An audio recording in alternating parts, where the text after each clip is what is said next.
What's up, YouTube? Back at it again, and we finna watch the fish tier list. Go ahead and like and subscribe to the video before you even start. Y'all know this shit gonna be funny. I know this shit gonna be good. Welcome to season two.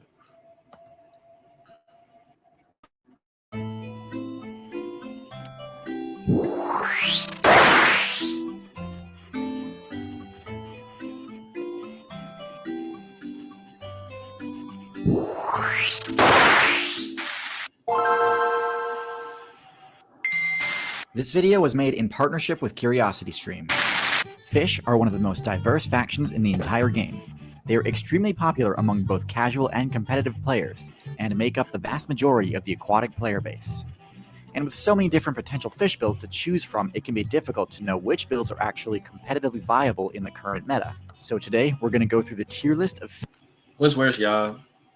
Getting stuck in the middle of the ocean or getting stuck in space? Let me know in the comments. I'm gonna say getting stuck in space because they're not gonna get your ass. But y'all let me know what y'all think. I'm scared of both, honestly.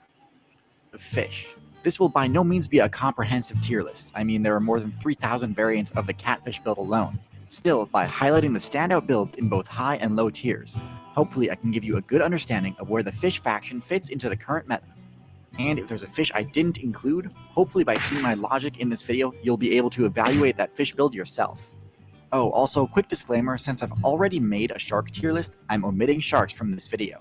But before we dive into the tier list, first I want to give you an overview of the abilities commonly found in the fish faction, as well as some background on the history of the fish build. This may be the last ad you ever see. Shut that shit up. Not even doing this. I know how I feel about the ads. If it ain't on my video, I don't care. I ain't gonna care. So the basic fish build doesn't have much in terms of unique perks or abilities, which is actually great as it means that each player has a lot of room for customization. The basic fish build is most famous for its use of the fin and gill abilities, both of which offer huge advantages in water while predictably being entirely useless on land. Back during the Devonian expansion, long before the vertebrate faction had unlocked terrestrial builds, fish were the top tier build in the game, having a crushing matchup against the top arthropods, their main competitors. In today's meta though, fish have to compete with a lot more than just arthropods, and typically place below the top marine builds like cetaceans and cephalopods. And with the nerfs to the Placoderm armor ability that fish used to have access to, fish have had to get creative with their game strategies in order to survive the current meta. Is that a snake? Now let's get into the tier list to see which strategies and abilities are worth speccing into if you're a fish player. I guess. Seahorses are an extremely strange build with the lowest mobility stat of any fish in the game. This mobility stat is due in... I don't know if he's gonna talk about it, but did y'all know that in the seahorse family, the male gets pregnant? Yeah. That ain't it at all. entirely to their strange choice to spec into the prehensile tail ability at the cost of all but one of their fins. Now, don't get me wrong, the prehensile tail ability can be extremely useful, especially for arboreal builds that use them to tether themselves to trees while keeping their hands and legs free for foraging. For a marine build, though, I think there are better choices available. All the prehensile tail does is allow the seahorse to anchor itself to plants and rocks, preventing itself from getting tossed around by the current, which again it wouldn't need to do if it didn't lack fins. Now, they do have pretty solid armor, which can be difficult to actually take out, but their extreme lack of mobility means the seahorse cannot dodge attacks. This leads them to getting smacked around by any player who feels like it, even ones without any special combat perks. And with their best matchup being against Plankton, to me there's no way the seahorse places any higher than F tier. They know he can't fight back. They bullying that man. Also in F tier we have the ocean sunfish. This probably isn't too shocking given that the sunfish is famously bad at defending itself. But for those unaware, the ocean sunfish has the highest HP stat of any fish in the game and relies on its giant size for protection. Similar to the seahorse, the sunfish's other stats are all extremely low, and because of this, the sunfish gets bullied hard by many of the common marine threats, both large and small. They get torn to bits and tossed around particularly badly by the mammalian player base. Sea lions and orcas in particular love flexing their superiority over the largest fish build in the game. But the sunfish has another huge weakness: parasites. See, the sunfish has soft, mucus-coated skin instead of the scales traditionally used by fish players. This makes the sunfish more vulnerable to parasites, which unfortunately means that even the best sunfish mains have to play while suffering from a wide variety of debuffs from parasite infestations. The sunfish players often solicit the help of support mains like the wrasse and shrimp to help cleanse themselves, and may even sit at the water's surface to give bird mains the chance to attack the parasites. The gigantism strategy is usually a pretty reliable strategy for avoiding attacks. Elephants, whales, hippos, and rhinos are generally safe from attacks once they reach their max size. However, I think in order to make this strategy work, you need to actually be able to strike back to discourage repeated attacks. Otherwise, you're kind of just a damage sponge and will have your HP slowly whittled down, as we often see happen to the sunfish mains. So because of all these vulnerabilities and over-reliance on support players for help, I have to place the ocean sunfish in F tier. That's another ad, I bet. Yep.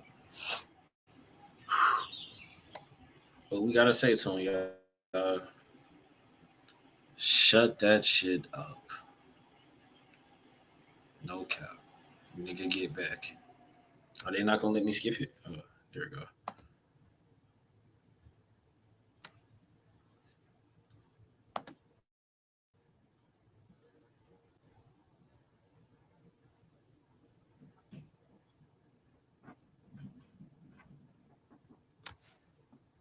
All right.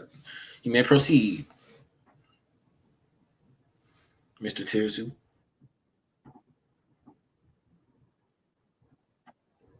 Flying Fish is a build with an extremely unique playstyle centered around maximizing mobility.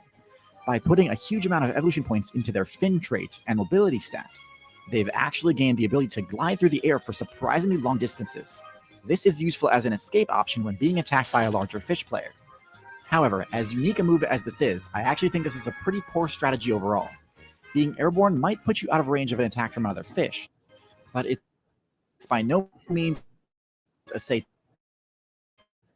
position, and in many cases is actually seriously disadvantageous to bird attacks, which kind of nullifies the benefit of escaping. Oh my god, no it's not. Never mind. And in addition, with no way to change direction midair, it's actually not that difficult for said fish player to just intercept the flying fish's landing. So overall, not that useful of an ability, tacked onto an otherwise unremarkable build. That's crazy. Also in D tier, we have the salmon family, which includes the fish builds like the trout and the char. This build actually has some pretty impressive stats, with high mobility being pretty much required in order to withstand the constant rushing flow of the rivers that they use as their respawn points. Similar to the flying fish, this playstyle is also highly vulnerable to disruption from non-aquatic players. As impressive as it is that salmon and trout mains are able to make these insane jumps, the sad truth is that the thing that they're most well known for is being an easy source of XP for carnivore players. Now, this jumping ability is also useful for attacking flying builds midair, but the salmon's power stat isn't quite enough to be able to take down anything that isn't far below their weight class. At the bottom of C tier, we have the catfish, one of the tankier builds on this list with a bulky yet versatile stat spread. A lot of players undervalue the catfish and see it as low-tier trash due to it being a bottom feeder, not realizing that they've actually got a few decent unique abilities, most important of which is their venom. Rather than speccing their fin appendages to do things like flying or flexing, the catfish build spec'd into fins that have barbs on them, which can deliver a venomous sting. While their venom usually isn't able to deal lethal damage, it's still a decent defensive ability. It does have its weaknesses though, particularly to long, disjointed hitboxes, such as the spear-like beaks of some bird builds. Nonetheless, the catfish is still a reliable and easy-to-play build, being omnivorous and able to gain plenty of XP simply by digging through the mud for scraps. Also in C tier, we have the archer fish, the only fish build with the ability to use a ranged attack. This projectile deals essentially 0 damage, but it's by no means useless. This projectile has high knockback, making it excellent for pushing players into vulnerable positions. A waterlogged insect is one of the easiest targets in the game, and being able to force that type of interaction is an extremely powerful ability. This ability does have its limitations though, As is the case with most projectiles, this attack is unusable in the water, meaning that the Archerfish doesn't really have any good moves for PvP against other aquatic players. I think the biggest weakness of this playstyle, though, is the position that you're forced into in order to make use of your projectile weapon. Being near the surface of the water leaves you vulnerable to both attacks from below and The above, birds be getting and me with no defense gone. against either, the The birds are Archerfish is a broken. high-risk, decent reward build. In B tier, we have the builds that are generally solid picks, but lack any truly overpowered abilities. First is the Bass, the poster child for the phrase big fish in a small pond. With solid stats and the ability to grow larger than most other freshwater lake fish, the Bass can easily dominate their local scene, even to the point of depleting the area of resources by gobbling them all up. Their generalist nature and large jaws mean they can prey upon just about anything, from smaller fish to crustaceans to even builds like frogs and alligators. While there's not that much that's flashy or unique about this strategy, there's no denying that the Bass is a consistent threat in the pond meta, and I consider them the gatekeepers of the higher tiers. Also in B tier, we have the Fish Faction's premier support class, the Cleaner Ross. The Cleaner Ross specializes in cleansing larger fish players of parasites, providing an extremely useful service in the form of removing debuffs from any fish player in need, similar to the Oxpecker on land. Parasites are a major threat to fish players, so it's no surprise that oftentimes even top-tier builds like Sharks will add Cleaner Ross players to their party. Ross that's do called have a to rely on their symbiotic reputation to relationship. protect I'm them, not though, and while betrayals during cleansing sessions are rare, swimming into a mouthful of dagger-like teeth is not without risk. Alright, now we're in A tier, and this is where things start to get a bit overpowered. Okay. First, we have the Pickerel Guild, which includes the Pike and Muskellunge, the most fearsome freshwater fish in the game. These vicious fish builds are highly aggressive and attack anything in or around their domain, from fish to birds to mammals and even humans. Their powerful jaws sport sharp, crocodile-esque teeth, which deal serious damage and grip their target, preventing their escape. But it's not just about power with these fish. Their slender body and camouflage allow them to easily hide in cover, waiting for the perfect ambush opportunity. And unlike trout, when these fish jump, it's not just to clear an obstacle. They jump to attack. Their only weakness is a slow growth rate and long respawn timer. But even at low levels, these fish are adept hunters. While not part of the Pickerel Guild, I also include the Barracuda in this same rating, as That's the they have nigga that very killed similar Nemo family. playstyle. If you know, you know. Giant size is not a requirement to be a high-tier predator, though, as exemplified by the next build on this list, the Piranha. Want to glow up for your phone with Verizon? Oh, white hole, shut that shit up, please. We don't want to hear it. I promise you.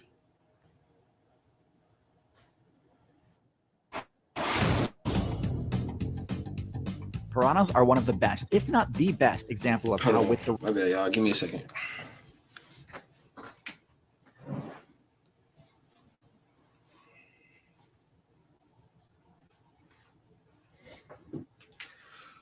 Gotta stretch.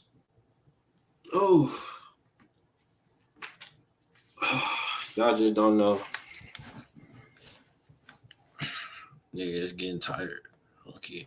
the right combination of special abilities and team strategies, size genuinely doesn't matter.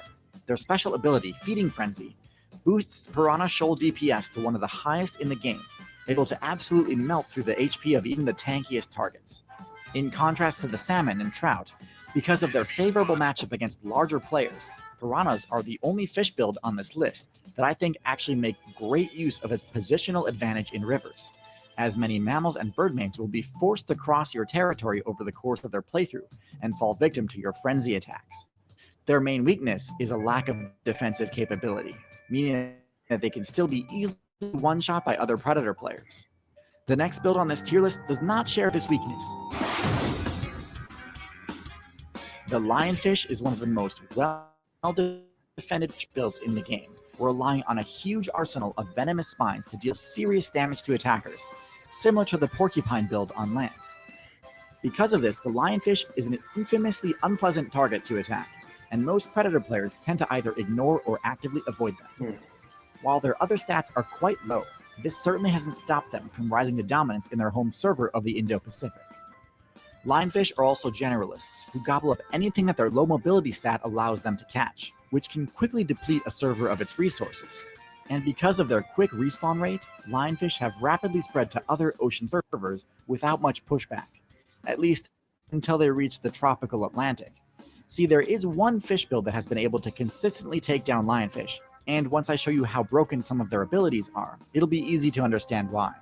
We've got 2 more builds to showcase in S tier, but real quick, I just want to point out that this is the longest video I've made so far, and took a huge amount of time and resources to produce. So if you're enjoying it and want more content like this, please do consider subscribing. Thanks. Y'all go to subscribe to me. He's talking about me. He's talking about The subscribe. moray eel is one of the Yeah, you're most watching it uniquely right now. powerful fish in the game, with a set of strange Unsubscribe. yet highly functional abilities and well-placed base stat allocations. So first, their stats.